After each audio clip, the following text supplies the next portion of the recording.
One of the reasons that I chose the photo of myself on the side of Mount Shasta to introduce our worship this morning is because Mount Shasta is a very holy place to me. It's a place where I go on retreat. It's a place where I repeatedly experience the presence of the holy. It's a place also where I get out and enjoy the beauty of nature that is also part of that holiness. And it's also a place that I can get myself into trouble if I'm not careful, because it is a very wild and sometimes treacherous place. And the memory that came up for me this morning was it's a little treacherous, but it's also funny because I was with a Native American guide who was leading me through some rituals that included a cold plunge in uh, one of the creeks in Mount Shasta that was a bit of a baptism story in itself. But we went up on the side of the mountain and I leapt out of the Jeep and into the snow before I put my snowshoes on, and I ended up all the way up to my hips in the snow and I could not move. There was that much snow. And so he had to he was thought that was all terribly funny and had to help me dig myself out of that situation. I learned firsthand the importance of putting your snowshoes on before you jump down into the snowdrift that day. And as I think back on it, there's so many times that I've heard stories of people falling, of people disappearing. There's all kinds of stories around Mount Shasta, people seeing UFOs of various types, of it being some sort of portal way to another dimension called Telos or Lemuria, that it was once part of Lemuria anyway. And that's what happens when a place is holy. All of these stories rise up around it. And we have quite a story here in the book of Matthew that is rising up, which is also closely follows the same story in the book of Mark around the goings on in a high place. And there was a lot of tradition in Judaism at this time for meeting God and meeting the holy in high places. And sometimes that was a powerful, beautiful experience. And sometimes, like when Moses went up on the mountain and on Mount Sinai in Exodus, he came back down and he was totally changed to the point that he had to put a veil on his face because he was so shiny and sparkling for people to look at him. There's another story about him coming down from the mountain, and all of his hair was white, and his beard had turned it made him look older. And so high places in Jewish tradition have this reputation. And we're really gonna immerse ourselves not in deep snow, but in that today.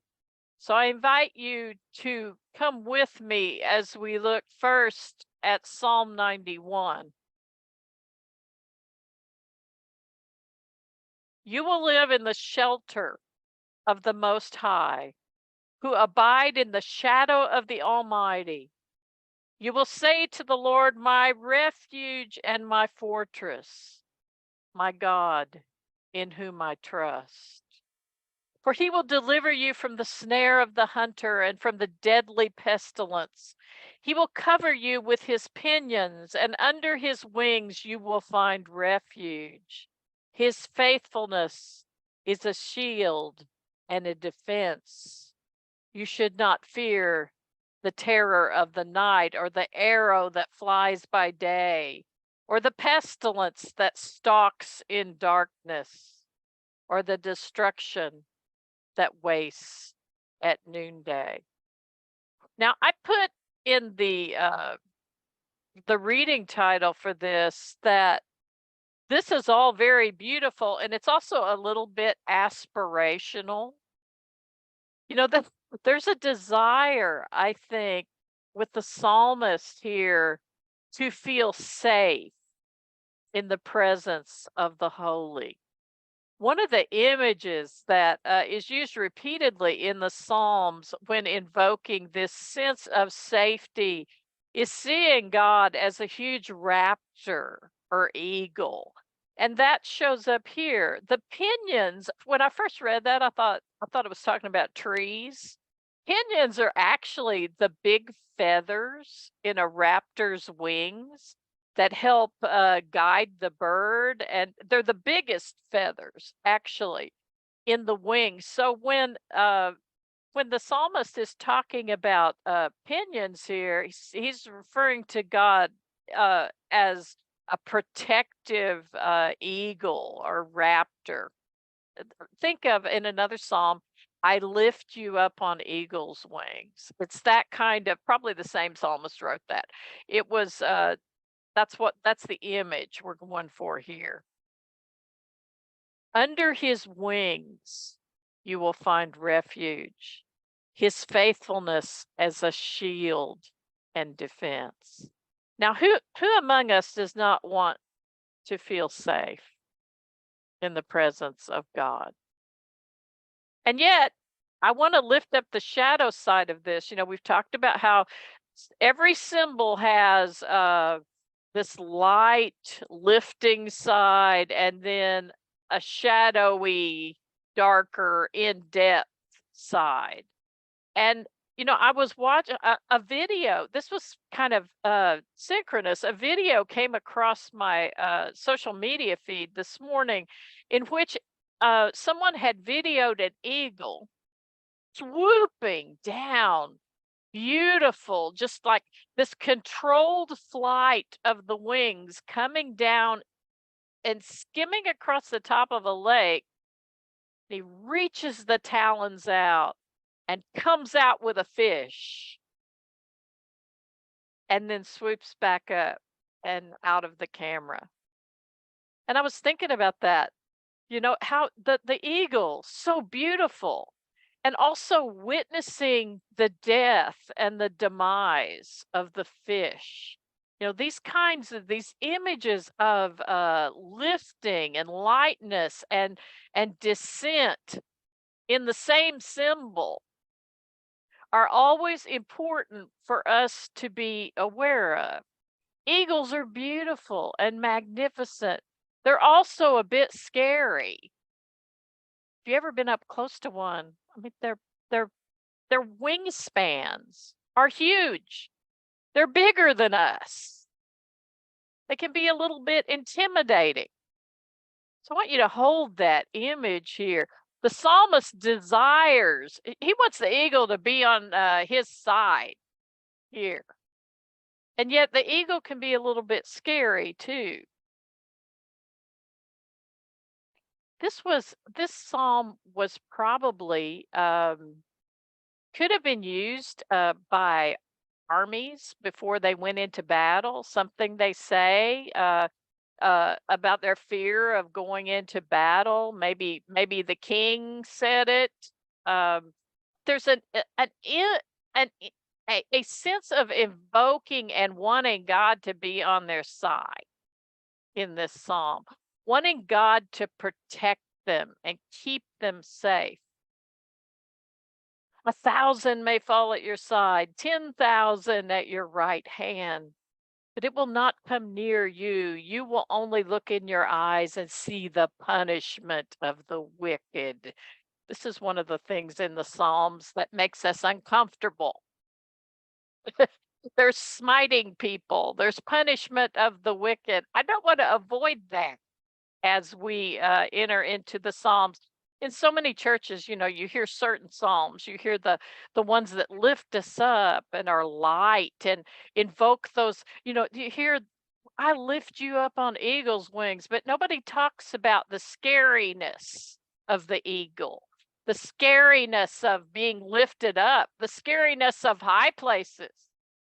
There's an amount of fear in this as well, and I want to lift that up. And that's why I say I think this is a little bit aspirational, because the truth is more complicated than just being lifted up by eagle's wings. That's called spiritual bypassing. When we buy into that, and we have to be careful of it, because the symbols and the stories in the Bible are much more complicated than that.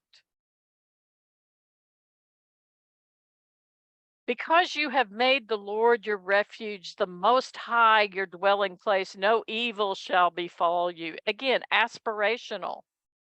No scourge come near your tent, for he will command his angels concerning you to guard you in all your ways. On their hands they will bear you up so that you will not dash your foot against a stone. You will tread on the lion and the adder. Think about how many of you are afraid of snakes? Obviously, the psalmist was too. Lions as well. The young lion and the serpent you will trample underfoot. And then, of course, in my exuberant editing, I cut off the last sentence of this, which is the most important of all. So I want to read it to you. Those who love me, I will deliver. I will protect those who know my name. Now, see, it's interesting because if you know a little Hebrew, you can see that everything changes in that sentence. You know, the previous parts of the psalm have been about protection and smiting enemies and being victorious in battle and being associated with eagles and strong raptors. And then those who love me, I will deliver. I will protect those who know my name. The word know here is yada. In Hebrew, yada means intimate love. There's a sense of intimacy. Even with yada, if somebody knows somebody else, they're not just getting to know them in the brain. There's a sexual, intimate element of yada, of getting to know in Hebrew. So again, like I talked about last week in the psalm, there was this intimacy. There was this sense of like talking to God like you would talk to somebody you really love and are really attracted to. And there's that element here. And so all of a sudden, this last sentence of the psalm becomes all about being in intimate relationship, which I think is really good news for us, because I think in that intimate relationship, there's a lot of power. And if we can get ourselves out of the power over stuff in the earlier part of the psalm and get ourselves into the power with stuff, the intimacy, the yada, the knowing of God in the last part of the psalm, that's where we want to go. Now, we humans have a tendency to hang out in the first part of the psalm. And it's here in this intimacy, in this relationship with God. That's what we're trying to get to. And being in relationship with God can be scary. And the psalmist uses all these wild images of eagles and mountains and all this. And I want us to be careful with that, because it's a very short step. I would be the first to say to you that God shows up in nature and shows up to us in natural things and in natural ways. But I think it's really important that we be careful about the idea that God uses nature to smite people. Now I think about now, I was a chaplain involved with Hurricane Katrina years ago. And there was all this preaching after Katrina that God was angry with New Orleans because it was Sin City and all this kind of stuff. That is just not okay theology.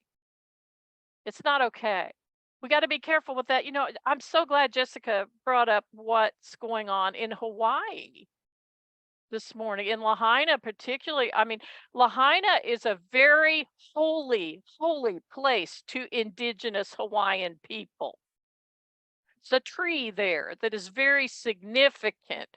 And I think the tree is still standing. It's burnt, but it's my understanding that it's still standing. The UCC church in Lahaina lost their fellowship hall.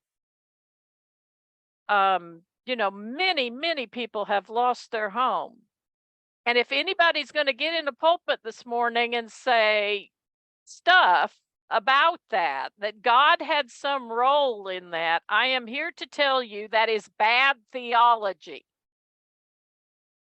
We had to be careful about that. And I think we had to be really careful with the Psalms in that, because the Psalms are used sometimes to justify theologies that are not okay.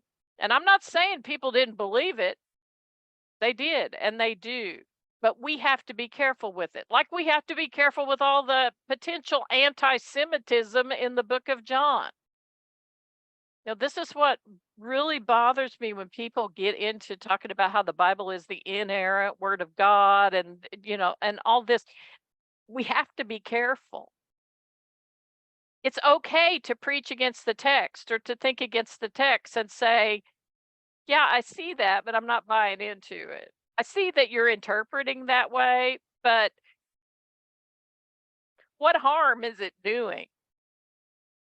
We have to think, there's so much obsession in Christianity these days with the right doctrine and the right interpretation. That's the wrong question. The right question is is what we are doing and how we are interpreting the scripture creating harm. That's what we had to look at, because that's where my God lives, in that relational place, in the yada, in relationship.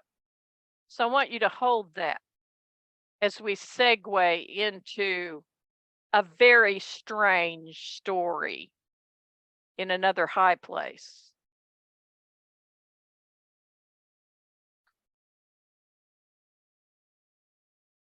As I said, this story shows up in Mark pretty much the same as it is here. Matthew adds a couple of little things, but we've talked about noticing in the Gospels when stories show up in multiple places. They were in the water in different streams of tradition, so that lends sort of credence to the story. Jesus took with him Peter and James and his brother John and led them up a high mountain by themselves, and he was transfigured before them. Metamorphomai in Greek. You should recognize in that the word metamorphosis. It's what butterflies go through when they turn, moths and butterflies change from caterpillars into flying things. That's a metamorphosis. When I talk about transformation, a really big transformation can be a complete metamorphosis, and that's what happened here. And Jesus was transfigured before them, and his face shone like the sun, and his clothes became bright as light. Here's a little bit of that image I was telling you about Moses. That same thing happened to Moses. Moses came down from the mountain and he was glowing. There's some of that glowing going on here. And suddenly, there appeared to them Moses and Elijah talking with them. Okay, so we're probably in the realm of visions here. We've talked a lot about how, different people, when writing the scriptures, were trying to talk about spiritual experiences that they couldn't get words around. Do you ever have trouble getting words around your spiritual experiences? Well, it was like light. I saw light. I saw it. I felt warm. My heart was warmed. There's this, we use this language to try to describe it. And I think we're in that land of visionary language here. Moses and Elijah were incredibly significant figures to anybody who was part of Jewish tradition. Moses, Moses was the leader of the Exodus. Moses received the commandments on Mount Sinai. Moses had a special relationship with God. In some later traditions, now this is not biblical. In the Bible, Moses actually died before they went into the promised land. In later traditions, Moses is just taken up to heaven. And it's the same with Elijah. In the Bible, Elijah is taken up to heaven. Elijah has all these experiences with God. And in many traditions, he and Moses didn't even die. They were just taken up to heaven. There's this whole tradition later on in Judaism when they begin to really write things down, particularly in Babylon, where they are writing down angel stories and angelologies, and they get really fascinated with all of these high beings and how the cosmos is put together. And one of the stories in a book called Third Enoch, there are 3 writings that are not part of our Bible that talk about Enoch. And in the third one, Enoch is taken up to heaven and becomes, get this, the archangel Metatron. You will hear Archangel Metatron discussed a lot in New Age circles these days. But here's Enoch, who was in a body, a human being, and became an angel. And not just any angel, but a powerful one. And so you have all these stories about this stuff. And so the mention of Moses and Elijah here in this scripture would have invoked some of those. Oh, these were holy guys. They had special relationships with God. They got picked up and went into heaven. Enoch did that. Elijah did that. In some traditions, not our particular Bible, but in some traditions, Moses did that. So Jesus is having a visionary conversation with important guys.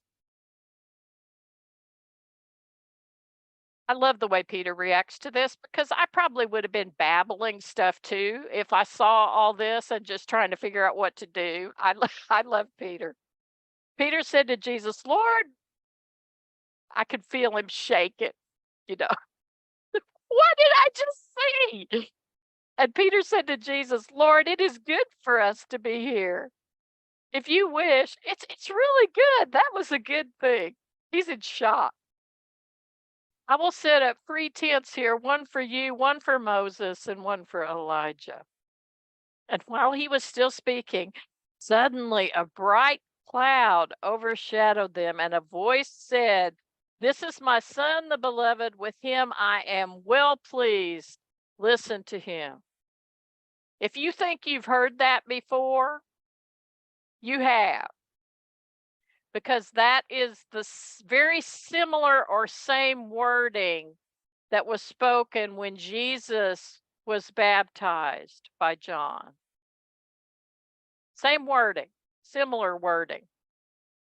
"This is my son, the beloved. With him I am well pleased. Listen to him."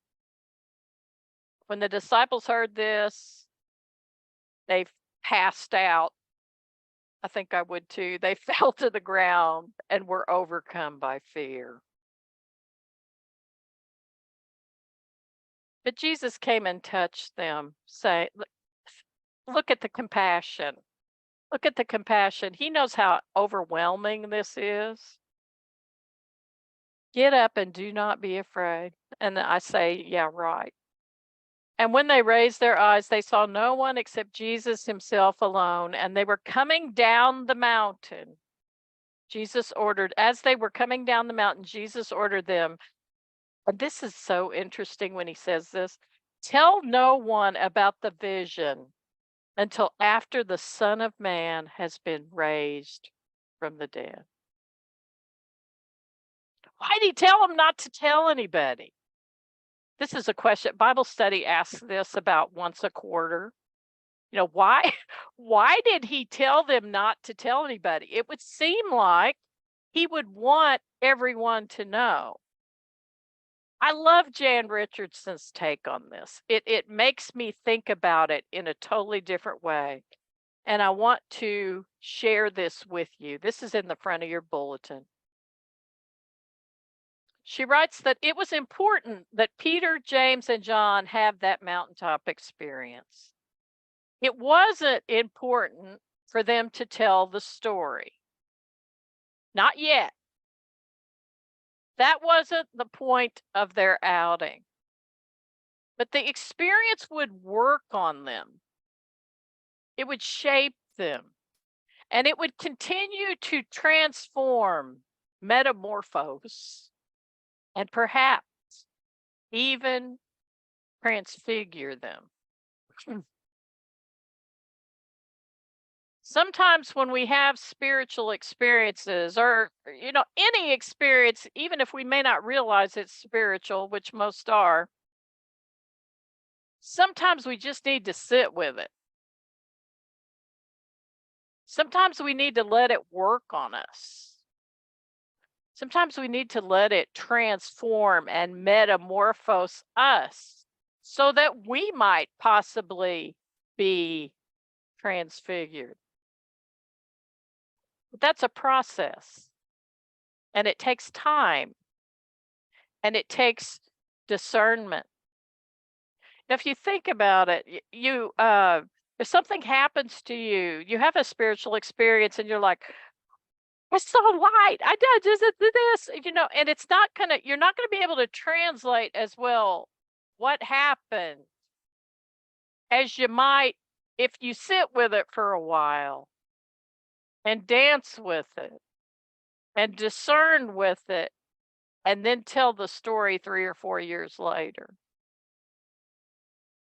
I think there's a lot of wisdom in that. And there's also a bit of divine timing because Jesus throughout the Gospels has his own timing. He's in God's timing for things. And we call that kairos timing. And the disciples are in chronos time. That's like what hour of the day it is. Where's the sun in the sky? For us, it's these devices and our smartphones. That's chronos time. But he's in God's time. So I want to segue into our conversation about all this by asking you,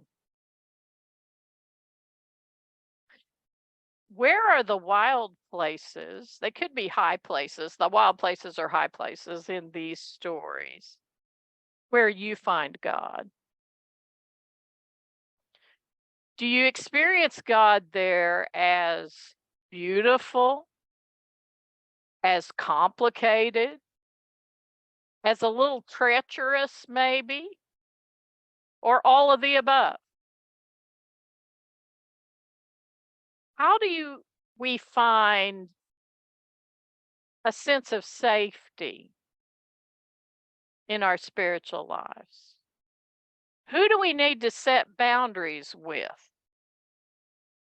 What do we need to let in more of?